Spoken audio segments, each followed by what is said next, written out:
atë randa? 18 maj i vitit 1999 ka qenë. Sepse na veç praktikisht pas 20 ditësh ishim të Po lirë. tani erdhi liria. Çfarë fati i mirë, profesor? Shumë. E jashtëzakonshme. Sa janë aty dokumentacioni prej themelimit shkollës vitin 1964, i tërë dokumentacioni është në arkivin e shkollës.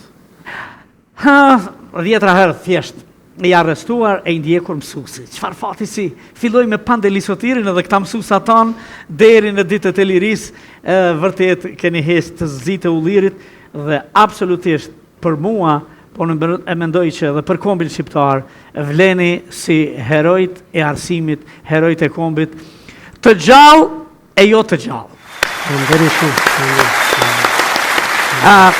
Po ke përjetu ditë të rënda, ditë të vështira, cila ka qenë dita më e rëndë?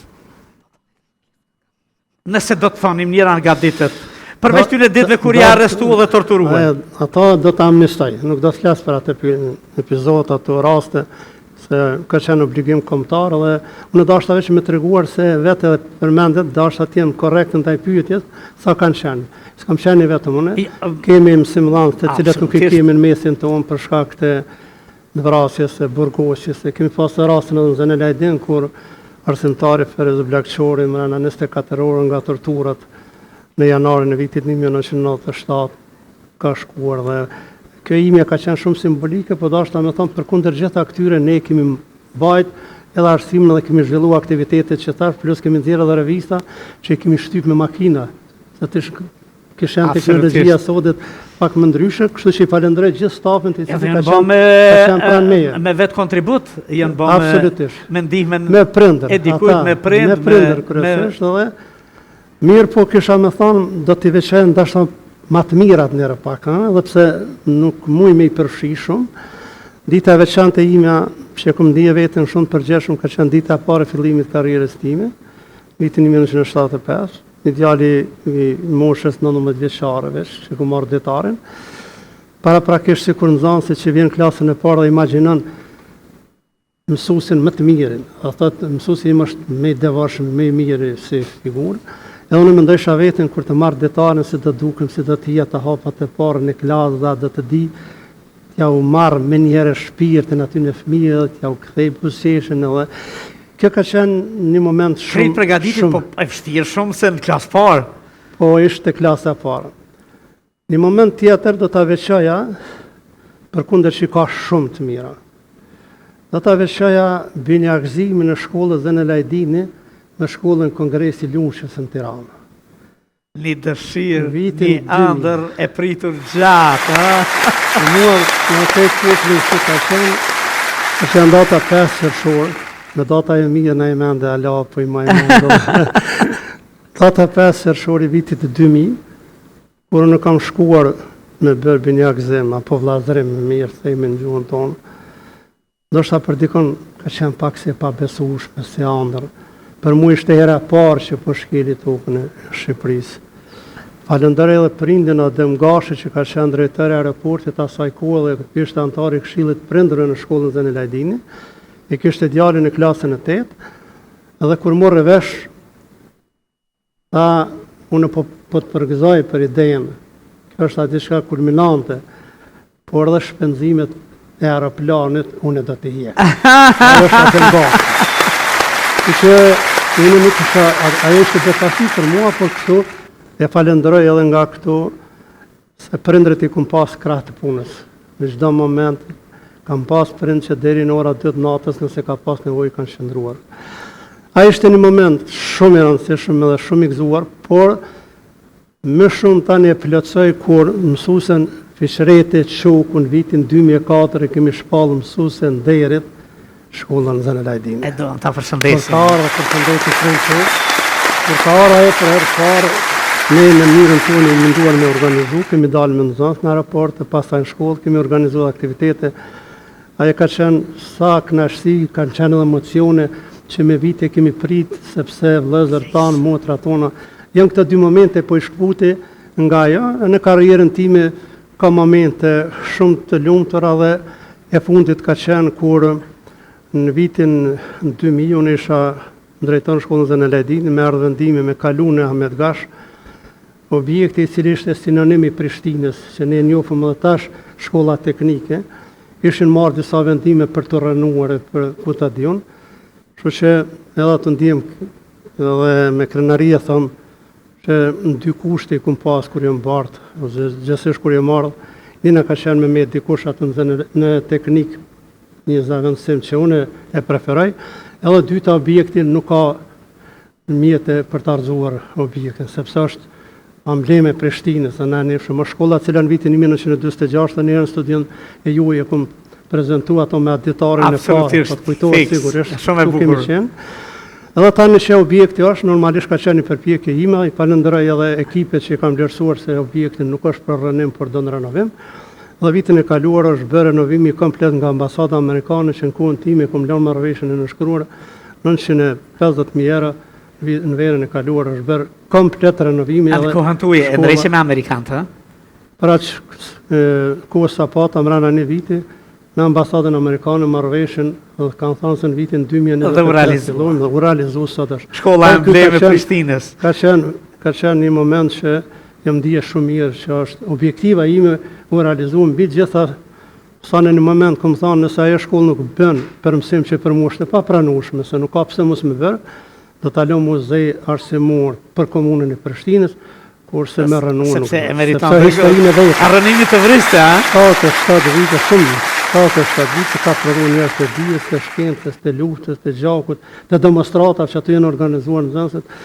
Por, ja, kështu dikush mendon edhe jo mirë, me gjithatë sot jem shumë mirë dhe I lumtur se objekti është aty. Ma ke marrë pyetjen e arshme, se kom pas cilla pas kanë qenë. Sa bukur më, profesor, që në jetën tuaj e tonën, goxha të vështirë, deri para 25 vjetëve, vërtet shumë të vështirë,